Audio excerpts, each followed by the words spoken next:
So Ozzy's on tour in Blizzard of Oz tour before Randy Rhoads passes away, and of course, it's the famous band of Randy, Ozzy, Rudy, and Tommy Aldridge. So every time Tommy Aldridge got to a new town, because he'd already toured the States with Black Oak, Arkansas, he had a little black book, and if they went to freaking Memphis, he would get up at 9 a.m, look up M for Memphis. Someone would come pick him up, and you wouldn't see him until it was time for the show. And he said all Randy wanted to do was go take guitar lessons and stuff, so that Randy took guitar lessons. So it would just be Ozzy and the roadies and Rudy Sarzo. And Ozzy, like, Rudy didn't drink a lot, and I was just like, "You're not crazy, Rudy. You're not fucking crazy. You're not fucking crazy." And guess Ozzy was super drunk and super stoned and was just screaming at Rudy, "You're not crazy. You're not crazy." So Rudy said, "You want to see how crazy I am?" So Rudy goes and he takes a piss in the ice making machine.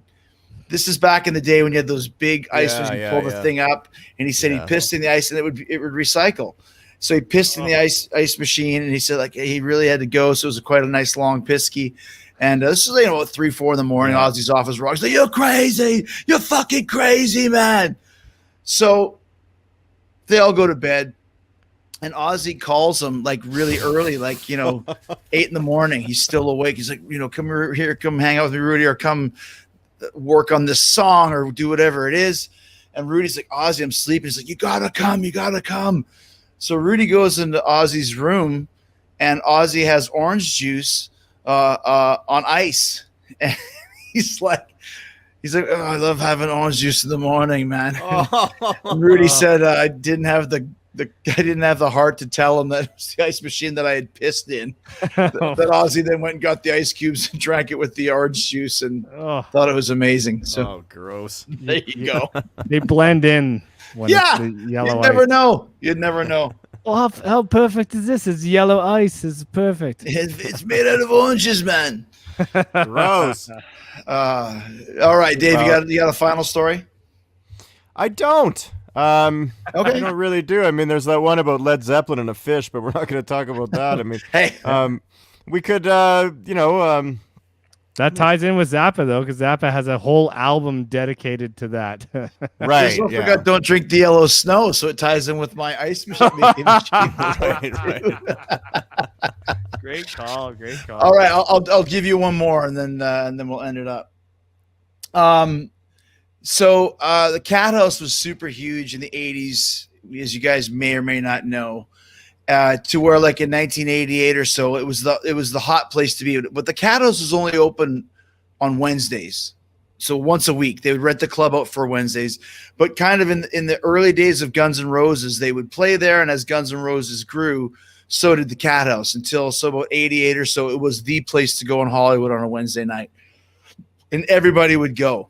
And it didn't matter who was playing, and it wasn't just rock stars. It'd be like whoever was hot at the time. Christina Applegate is here, or David Faustino is here. Here, there's Pierce Brosnan, or there's freaking, I don't know, name some names or whatever. So finally, Axl, the Guns N' Roses, is playing, and they're really big right now. The video for "It's So Easy," if you ever go see that, was filmed this night. They filmed a video for "It's So Easy" as the 4th or 5th video from Appetite. So while they're playing this video and playing this show, David Bowie shows up, and they would always put the real big stars in at the DJ booth, because then they had no VIP, but that'd be an area you could go. So David goes in there and starts hitting on this chick, and he's hitting on this chick incessantly, and David Bowie. Turns out it's Axl's girlfriend. So then Axl's girlfriend goes and tells Axl that David Bowie's been hitting on her all night. It's been very suggestive and kind of being outrageous with him. And this is kind of at the end of the night where David Bowie's now on the street. Axl breaks a bottle, smashes it, and then proceeds to chase David Bowie down Sunset Strip, saying, "I'm going to kill you, motherfucker. I'm going to kill you." And Dave's like, "You got to catch me first." And they're running blocks of Sunset Strip. And Bowie takes a right to hide, and Axl takes the right. And he said they were chasing each other for like 15, 20 minutes and stopping, going, enough, fuck you. I'm going to fucking kill you. Axl and Bowie, until Bowie finally got into a taxi and escaped. But that was the night that David Wow. Bowie or Axl was going to murder David Oh Bowie. my God. And he said at the time he could care less if it was David Bowie or the president. It's like, I don't give a shit. I'm Axl Rose. I'm bigger than all these motherfuckers. I don't care. Yeah. Yeah. Has he ever grown out of that, or? Don't talk about him. Don't talk about him. He'll ban us.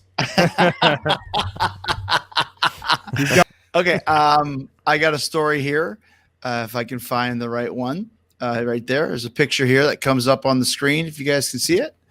And that is a picture of John Lennon, Anne Murray, Harry Nilsson, Alice Cooper, and Mickey Dolenz, aka the Hollywood Vampires, not Anne Murray, of course. And obviously, Anne Murray. Sorry, I wish I could make it bigger, but I'm not so okay, great yeah. at that. I Anne can make it Murray. bigger by getting closer, so it's okay. There you go. That's the best I can do. So anyway, so Anne Murray, my friend Shep Gordon is Alice Cooper's one and only manager since 1969. And Shep is a very famous guy in the Hollywood scene, in the rock and roll scene. And he managed many people, including Groucho Marx towards the end of his career, Teddy Pendergrass. And he also was the first guy to start with the celebrity chefs with Emerald, whatever Emerald's name is, and kind of started that whole craze. So anyways, back when he was managing Alice in the early 70s, the record company that Alice was on said, you got to help us with this new upstart from Canada. Her name is Anne Murray. And he's like, okay, she's a really great singer. But she's super clean, super squeaky clean, and she's super boring. He goes, we need to get her some street cred. And Shep was like, well, what do you want me to do? And he goes, you got to get a picture with her and like Alice Cooper. Because Alice Cooper's crazy, and at the time he had bit the head off a chicken and all this sort of thing. And Shep's like, how am I supposed to get a picture with Alice and Anne Murray? And he's like, I don't know, but you got to help us, Shep. We need to get this chick some street cred. So Anne Murray's playing at the Troubadour, which if you guys know anything about LA, Sunset Strip is up top. If you go down a hill, that's Santa Monica Boulevard. That's where the Troubadour is. So Shep is at the Troubadour where this guy says, can you help out? So Shep drives his car up to the Rainbow because he knows the Hollywood Vampires will be there. And the Hollywood Vampires were this gang of just fucking lunatics, drunks, drug addicts, whatever. And the key guys were Mickey Dolenz, Alice, Lennon, and Harry Nilsson. Wow. And if you go to the Rainbow to this day and go upstairs, you can see where they used to hang out. There's a little inscription. There's a little whittled out place on the wall. So Shep goes there and says, listen, you guys got to get in my car and come down to the Troubadour and take a picture. And they're like, what are you fucking talking about? No way. Like, we're drunk or doing drugs. We got so many chicks up here. He's like, you got to do me a favor. Alice, you got to do me a favor. And he can't go. I can't leave my friends. And so they argue for a little bit. And then John says, okay, here's the deal. If we go with you down to the Troubadour, you got to drive us anywhere we want to go in Hollywood for the next 2 weeks at any time or any place. That's what John says. So Shep goes, okay. So Shep takes him down to the fucking Troubadour, gets the picture with the four of them and Anne. They stay for literally 30 seconds to get the picture. And then John goes, okay, take us to Anaheim.